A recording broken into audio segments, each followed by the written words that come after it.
with fetishes and coming in, like, it's disgusting, Steven. You're right. As soon as I finished watching the first batch of Love is Blind episodes that have recently been released, I knew I had to talk about it.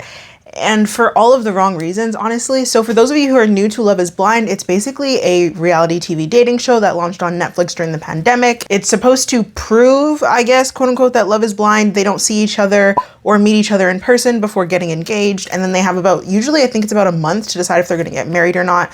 That's just the condensed version. So this is season 7. Obviously, it's been a huge success. In terms of popularity, not necessarily a huge success in terms of marriages that have lasted. So I don't think that this season is about to break that streak either. But I want to talk about this very particular train wreck of a couple that to me was a train wreck from the very beginning. And seeing how it all played out, let me know that my gut instincts are never wrong, okay? We're going to be talking about Monica and Steven. Be nice. I'm finding it. I'm gonna just keep it so very real from the very beginning. To me, Monica came off as very desperate, but also high maintenance, which to me is an interesting combination. And that's no shade, because I have been told that I am also a high maintenance girly, but the desperate part usually doesn't go very well with the high maintenance part. So it was an interesting combo. We honestly didn't get a lot of her or Steven in the beginning of the show, at least. And we didn't get a lot of Steven specifically, but what we did get, he seemed to be very disingenuous to me. It felt like he was hiding a lot of things about himself. He was just saying what everyone else wanted to hear, and that was somewhat concerning. From my recollection, we also were not shown other potential connections either of them have had, which we often see in the show. There's love triangles where they make connections with different people and then they have to choose. We saw that a lot in this season, but we didn't see it for either of them. And also just something to note that I feel is important later on. You aren't supposed to know anything about the other person physically, hence the name of the show, Love is Blind. You're not supposed to know. But Monica and Steven talked a lot about their racial backgrounds, and that to me, I think was a mistake. But let's get into it. Oh my gosh, I'm here at the epicenter of temporary insanity. Let me hurry to it. So we were finally shown their connection in one of the later episodes that were still occurring in the pod. And Steven seemed very sure about Monica right away. I will be a dad, like I just know it. Yeah, man, I love this woman. And she seemed sure about him, but in my opinion, seemingly so, because she threw all of her standards right out of the window. And when I think they say love is blind, I don't think they mean get rid of everything that you want in a partner. It's supposed to make it easier to find what you want in a partner because you're not so worried about the physical. It's not let me throw away all my standards. It's not called love has no standards. You know what I mean? Because I'm killing you if that's the case. And I say this because Monica said in one of the interviews that usually when she's looking for a potential partner, she will look for someone who is on the same financial and education level as her. I do have a typical type when it comes to men, prioritizing things like what fancy job they had. And that's something that she would typically place a lot of value in when choosing a partner. And that's fine, those are her standards. But she says that with Steven, she's forgetting about all of those things. Found someone who hasn't done those things, is not those things. That to me is a very bad idea. I don't think it's ever good to lower or completely get rid of your standards when looking for a partner, whether it's on a reality TV show or not. I think you're setting yourself up for disappointment. It's a recipe for disaster. Honey, you've got a big storm coming. Because if those are things that are important to you and you go out of that, you make an exception, then I feel like you're gonna be more harsh on that partner, or you could be the complete opposite. You're more willing to put up with other things that that partner is doing because you've already settled. Steven was just a big, giant red flag for me, a walking, talking, breathing red flag, if I'm being completely honest. I think he gave Leo a run for his money. He just disguised his shittiness a little bit better. Just a little bit, like not much, like a little teeny tiny bit. One of the first things he said that gave me pause, Steven said that he doesn't particularly believe in aligning yourself with a specific party. He believes in choosing a political candidate which best represents your interests. I want to vote for my candidate because I believe in what they're selling. Which to me, that doesn't sound alarming right away. Until we find out why he phrased it that way. He said that he voted for Trump the first time he ran for president simply because he didn't like Hillary. I'll be completely honest. I voted for President Trump because I didn't like Hillary. Not because he didn't like what Hillary stood for. He didn't like what her promises were. He just didn't like her. So he voted for Trump. That's hilarious. You really belong in jail. You're so funny. But then he says that he didn't like how Trump ran his presidency, so he then voted for Biden. What's all this bullshit and shenanigans? Now, here's the thing. If I were a black woman in America, I don't think I could personally be with someone who voted for Trump, period. But for me, I especially couldn't do it if this person said that they voted for Trump simply because they disliked his female counter candidate. I think that had Hillary been a man, or had even Biden been running at that time, he would have likely voted for them, which to me is particularly alarming. I also feel like he was trying to be careful with how he expressed this information, because at this point he did not know what Monica's race was. But instead of Monica doing the smart thing, in my opinion, running for the hills, running away as fast as she can, even if that means leaving the pod single, she does not seem bothered. She does not seem to care about any of this. So that's a choice. I'm trying not to judge, but she's making it very hard. Steven, it just keeps going, okay? It just keeps getting worse and worse. When you think it can't get any worse, it does. The pressure is getting worse. Steven then tells us that he has been cheated on in his past relationships, but he is also a certified cheater. I technically hold the title of being a cheater. You are a gutter snipe rodent. How Drake is a certified lover boy, certified Steven is a certified cheater, okay? This is a very sensitive subject because Monica has been cheated on multiple times, and you think at this point she would run the other way, right? She'd be like, okay, there's too many signs that this guy is not the guy for me. No. I've always been drawn to flaws. She coddles him as he comes clean about his cheating. He phrases it as emotional cheating with intention. We were flirting with intention. So Monica says, oh, well, it wasn't that bad. I almost threw up in my mouth. And she says that he was far too harsh on himself because he says that after this incident of emotional cheating, which you can phrase it whichever way you want to make you feel better about it. Cheating is cheating at the end of the day. He says that he felt really bad about it and he went to therapy and he was really working on himself. So Monica just basically makes it seem like he's a great guy for being honest about this. And I just feel like whether she meant to or not, she unintentionally just made it clear that emotional cheating is forgivable, but physical cheating is not. I'm so And there was a lot sorry. of, yeah. Girl, why are you apologizing to a man who got caught cheating? Just peas for brains, this girl, peas for brains. We're all human. Like, I really appreciate it, and I think that you were like too hard on yourself. Whether she meant to make that distinction to him, whether that's what she said, that's kind of what was implied by the situation. She also says that any sort of infidelity that has happened against her, she has been able to forgive the person for and move on from. What?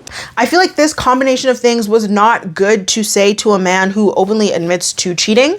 And he himself tried to, even though she's like, oh, you're taking accountability for it, you beat yourself up about it. I think he was trying to downplay it because he's like, I didn't physically cheat. It was emotional cheating with intention. My guy, that's just called cheating. What's not clicking? So then, oh Lord, this one really got me. This one, it got me. Okay, Steven then tells us that for his whole life, he thought he was Italian. For the most part, I identify as white. And he was a proud Italian, only to do an ancestry DNA test and find out that his dad has a smidge of West African ancestry. My dad is actually like 3/5 or half black. And he says the first thing he did when he found this out was go to the library to read up on his culture and embrace that. Don't piss me off, for real. Don't piss me off. This to me should have been the straw that broke the camel's back, but for whatever reason, Monica found this to be really endearing. For the life of me, I can't figure out why. It's a really good story. And of course you want to understand it. Like that's Yeah. cool. That's interesting. I also just feel like this shouldn't really need to be said, but just because something shows up on your ancestry DNA chart, it doesn't make that your culture. Ancestry does not mean that you are now able to claim that culture, that identity, that place. That's not what that means. Because if you look at everybody's ancestry DNA test, for the most parts, the ones that I have seen, everyone has like 1 or 2% some sort of African in there, whether it's West African, Sub-Saharan African, it's on there for everybody, right? So this to me felt very culture vulture. It very much gave the people who were like, oh yeah, my great grandma is indigenous. My great great great grandma twice removed. She was an indigenous princess. No. That's not how that works. But Monica, after this, continued to say to him and her fellow podmates that Steven is perfect and he is the one for her. And at this point, I am wondering how producers even allowed this cheater this liar, this manipulator to end up on the show? Quickly. I really would like to know. It feels like somebody fucked up. Throughout their time in the pods, Steven is telling her everything she wants to hear. He's telling her how he's gonna spoil her and make her feel extremely special. Meanwhile, he doesn't actually do any of that while they're in the pods. So this season, we see a lot of other people sending gifts to their significant other. They plan activities. And from my recollection, he doesn't do this at all. I think he may have sent her flowers one time when he proposed, but I think that was it. Yeah, I must have misremembered because I went back and watched and this man didn't give her flowers. He didn't give her anything when he proposed. Just embarrassing. Again, you see the other couples, they have the same meals together. They listen to music together. They do painting dates together. He makes no effort. So he's yapping a lot and showing minimal action, which is a big red flag in and of itself, okay? And I guess the final red flag to wrap all of his red flags into a ugly little bundle. He talks about himself a lot. He asks her very few questions about herself, and their connection seems very superficial to me. They both act like it's very deep and it's mind-blowing and they've never experienced anything like this, which to me is just not giving that. So to my dismay, they actually end up engaged, which genuinely upset me more than I would like to admit to you right now.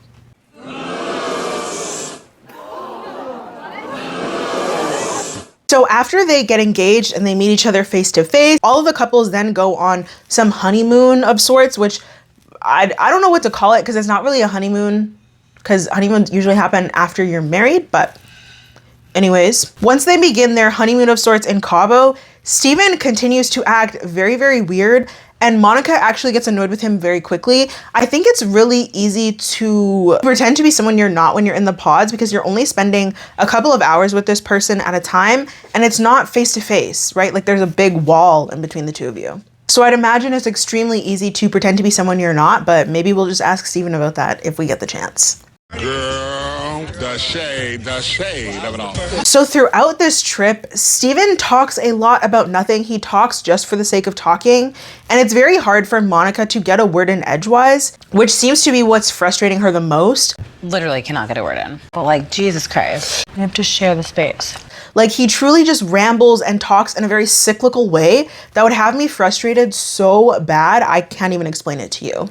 Seriously, it's funny, but it's like kind of not getting funny. Steven also seems very sex focused, very sex centered, and it is what he talks about quite a lot with Monica and even the other engaged couples, which to me is just very inappropriate. It's also very weird because they talked minimally about sex in the pods, and you'd think that once you meet this person face to face, you'd want to get to know more about them, and you wouldn't just want to talk about sex. This is draining me. I'm kind of done with it already. If I were Monica, I think I would feel very objectified. So Monica then actually tells us that multiple times a day, Mr. Steven is hard as wood, and he's always poking her with it. A lot of poking. My back, my legs, like, yeah. He says that it's a guy thing, and if the wind blows a certain way, then he's turned on. I'm a guy. I get boners all the time. The wind blows the right direction and I get a boner. What are you talking about? To me, that is not a guy thing. It's simply a lack of control thing, a lack of sexual control thing, which in anybody that gives me such the ick. But it's also wildly inappropriate considering you just physically met this person about a day ago.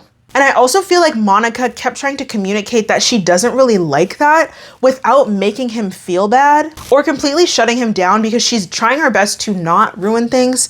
And I feel like Steven is just not getting the hint. Like the 13th boner I've seen from him. So many boners. I don't know if he's not getting the hint or if he's intentionally ignoring them because he cares about his own desires more than what is going to make her comfortable. Something the buttermilk ain't clean. I feel like I'm getting the vibe that Steven doesn't seem to really value Monica or what she has to say. He just likes the idea of her and he likes to stick his thing in her thing, and that's kind of it. That's all he seems to care about at this point now that they're face to face. It makes more sense if you don't think about it. So just like in the pods, Steven does not plan any fun excursions for them to do. He doesn't plan any activities. He doesn't give her any gifts. He's essentially just not giving her any of the things that he promised. And this is especially frustrating because we see the other couples all go out on excursions. They all do things. Steven and Monica don't do anything. Or if they did, we just weren't shown it. But then Steven also acts shocked when he hears that the other couples have done excursions. You guys got to ride a fucking camel? Yeah. Stop. Dude, that's at the top of my bucket list. Talking about I wanted to do that. Then why didn't you? Who stopped you? I don't know. At a couple get-together later on in this episode, fireworks go off outside randomly. They don't seem to be expecting it, and all of the couples rush outside to watch them together. It's a very romantic moment, very cute. And instead of going out with Monica, Steven stays inside talking to another dude named Garrett and just completely misses everything. Rightfully so, Monica is very upset because she actually paused the conversation that they were having and asked them both to come outside with their fiancés, and they just kind of dismissed her. They ignored her and kept talking about whatever they were talking about. Steven, look. I'm gonna come. So rightfully so, Monica is upset, and she had already been upset with Steven for, well, just being Steven. So I think this just amplified her frustration. So after Steven senses this, then he thinks after everybody comes back inside, now's the time to check in on her, see how she's feeling, instead of doing kind of what would have been cute and romantic together, considering they haven't done any activities together. You in danger, girl. So he keeps checking in on her, and he tries to make up for this mistake, quote unquote mistake of his, by bringing Monica sparkling water when neither of them like sparkling water. So I don't know if you like sparkling water. I'm not a big fan. But it's okay. I feel like you see her drinking other things. Why would you not bring her something that you know for sure she likes? That was just weird to me. Boo, you whore. And then Steven decides to try and make this mistake better by talking to Monica and Taylor, who is the fiance of Garrett, what they were having this serious conversation about. He says that he didn't want to be rude, and he really appreciates Garrett's analytical mindset on how they were going to handle temptation. Is you stupid? Is you dumb? Pick a side. What now? What the fuck are you talking about? But you will be tempted in a situation that you've never been tempted before. You've been engaged for all of 5 minutes and you're already thinking about, oh, the temptation. Oh! This guy stinks! Okay. Steven then says that all of the guys are going to be a huge hit, with a lot of girls coming onto them and wanting to suck their dicks because they're now in the spotlight. Like, there are women that are homewreckers out there that are like, I don't give a fuck what your situation is. I want to suck your dick. Sorry. Everybody's so creative. See how different that looks and how unsafe? Now, why would you say that? First of all, why was that even a conversation y'all were having? Okay. Why are all of your conversations so sexual? Why was Garrett entertaining this? Why do you feel like it's okay to talk about this in front of all of the other couples, but also your fiance and someone else's fiance? And why do you think you're going to be such a huge hit? Why do you think there's going to be so much temptation? In my mind, if you are about to get married, you're engaged, there shouldn't be any quote unquote temptation. Those are all things that you should have fully worked through before coming onto the show and asking someone to marry you. And coming in with the intentions of getting married. To me, this was very suspicious, and I didn't like this conversation at all. I also feel like the lack of social awareness is killing me, because if everyone's talking about normal things, then why are you talking about random bitches on Instagram sliding into your DMs wanting to suck your dick? Make it make sense. Quickly. Side eye. What's going on here? Also very suspicious because, like I said, this man is a certified cheater. So it's not looking good, brother. Monica should have ran right then and there. But later on, Monica confronts him about not keeping his word on making her feel special, whether that be buying her flowers as promised or a Louis Vuitton bag. And all of a sudden, Steven is questioning whether he wants to be engaged to her and whether he wants to marry her at all. Because she's like, hey, you're not keeping your promises. I really like when a man keeps his word. I don't know if I want to marry you. Moving forward with marriage, I just don't want to feel forced into doing something. What?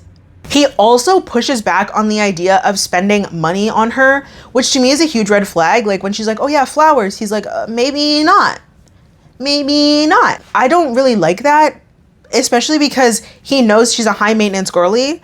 So if she could have been asking you for something, a big, large purchase, $10,000 in cash. She just wants flowers. It seems like a simple enough request. And also, you're on vacation in Mexico and you're with a TV show. So if you're like to one of the producers, hey, I need y'all to bring me some flowers, they definitely would have brought you some flowers. Like, it gave me the ick. This man is giving me the ultimate supreme ick, and it's only about to get worse, besties. So really strap in, buckle in for this one. As all of the couples are moving in together, they're meeting each other's families and settling in. We then flash to the couple from hell. Oh my God! And we find out that Steven has lost his job and he is supposed to be meeting Monica's dad a couple days later on Sunday to get his approval for their relationship and ultimately marrying his daughter. This has now put Monica in a place where she has to financially support them both.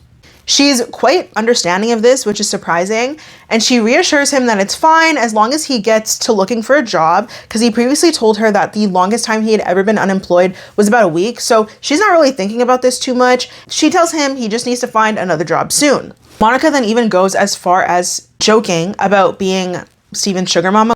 Be your sugar mama, your baby mama. Which, okay. But Monica's then just talking. She says that her dad is hesitant about being on camera, and he keeps questioning her about how she knows for sure that this man isn't a cheater and a liar like her ex. Does your dad know something we don't? Steven then takes the opportunity to talk about sex once again, but taking it to a new place by basically saying that he wants Monica to treat him like a piece of meat, to dominate him, throw him around, tell him what to do. Come in and you're just like, drop him. I'm like, fucking, let's go. Okay, yes, man. He made this statement about treating him like a piece of meat a couple times in the pods. Monica just joked around about it. So to me, it's very weird that he keeps saying it. It's clear she's not comfortable with this. So Monica then takes this opportunity to talk about how their sex life was great until Steven questioned if he wanted to be engaged to her after only a few days of proposing. She didn't want to bend over for a man who isn't sure he wants to marry her, and that's completely fair in my opinion. Well, I'm not just gonna like bend over for my fiance who's now like not sure he wants to get married. Especially if he already proposed. Like, what are you talking about? The booty was conditional. Steven doesn't acknowledge anything she said, and he continues to speak sexually about pegging and basically wanting to do butt stuff with her on the regular. He says that he doesn't want it to be a birthday treat. This shit is really like throwing me through a fucking loop because now I'm really mad. And Monica shuts it down by saying she's saving her booty hole for marriage. Personally, I was already side-eyeing Steven, but now I am really side-eyeing him because I feel like he's focused on all of the wrong things, and to me it's giving sex fiend in the worst possible way. Sir, you just lost your job. You have to decide whether you are getting married in less than 30 days. You're about to meet her father, who doesn't really believe in this whole process, doesn't believe in you, and yet here you are talking about your kinks, your fiance's booty hole, and making sexual demands. The elevator is not going all the way up to the top floor with this man. Stupid as fuck. Yeah, if I ever come to power, you're dead. But Monica shuts all of this down by saying that she's saving her booty hole for marriage. Saving my butt for my husband. That's fair. Period. Steven doesn't seem happy about this, but at this point I think he got the hint. She doesn't want to talk about this anymore. She never wanted to talk about it in the first place. He just keeps bringing it up. So we then get a scene that is very chaotic, but Taylor and Garrett are there and Monica is crying. We find out that the night before, Steven claims that he was at a sleep study. There's basically just when you go into some sort, and I think from my understanding, you just go into a clinic and they monitor your sleep and then they tell you kind of what goes on when you sleep. So this is where he claims that he was, but Monica's having a hard time believing this because she went through his phone and she found messages from Steven and some random lady and they were sexting. Where's the common sense? It is not in this room. Okay, they were talking about explicit kinks and desires of his, and it's implied that Steven was beating his meat to these messages. Electric chair. Okay, so just disgusting. Garrett and Taylor are comforting her until she's ready to talk to Steven directly, and when she does, she truly means business. She confronts Steven about everything, and Reading those text messages filled with fetishes and coming in, like, it's disgusting, Steven. he just insists on lying and making excuses. He then tries to say that he entertained that lady only because of he and Monica's earlier conversation about his kinks, which to me is just ridiculous. It was coupled with the conversation that we had last night. Because he, on his own, brought that up and he facilitated that entire conversation. And that I couldn't even call it a conversation because he's just talking about what he wants and he wasn't listening to anything Monica had to say. So he had that all on his own, okay? He then tries to subtly, not so subtly, because I think it was very easy to pick up on if you were watching or listening, okay? He tries to blame her for his cheating by saying that she pulled back on their intimacy, which made him go and seek it elsewhere. And Monica shuts that shit down. She's not having it at all. Don't you fucking blame me at all. I'm not blaming you. Steven then tries to say that he wasn't talking to the girl for 2 days, which he was because Monica saw the messages, saw that they were talking yesterday and today, right? So the day before the confrontation and the day of. Steven then continues to lie Monica asks for the messages to pull it out to prove that she's not lying, that he's lying. And he says that he deleted them because he didn't want to look at them anymore. I deleted the message. Of course you did. Yeah, because I didn't want to look at it either. What's all these shenanigans? You had no problem looking at them when you were beating your meat. You had no problem looking at them when you decided to respond or even initiate these messages in the first place when you have a whole fiance and you're on a TV show. Like, cheating is crazy, but cheating when you know it's about to be publicly broadcasted is something else. You're sick and twisted, man. Like, that's all I gotta tell you. Steven then makes self-deprecating comments mixed in with half-hearted apologies. He's obviously looking for compliments and reassurance. Very weird. Very, very, very weird. But thankfully, he gets none. Monica gives him nothing. He then says that he should have never been on the show. He deserves nothing. Basically just trying to frame himself as the victim when he's the one who cheated and got caught. I will live with this. I shouldn't have come on the show. But those are two things we can agree on. He deserves nothing and his ass should have never been on the show. What is going on with Steven's pupils in this scene? I feel like I don't want to accuse anyone of being on anything, but this is looking a little suspect to me. Monica doesn't address anything really. Tells him to Venmo her for supporting him for the past couple of days. Before you leave, I would like you to Venmo me the money you owe me for me carrying your weight the last couple days. So he does. And once she gets the money, he packs the rest of his stuff and he leaves, and we don't get any more scenes with them in this episode or the next. We'll see if they kind of address this in the next batch of episodes or if we have to wait until the reunion. Every season of this show, particularly that comes out, makes me question whether producers are doing their due diligence in truly screening these people who are coming on.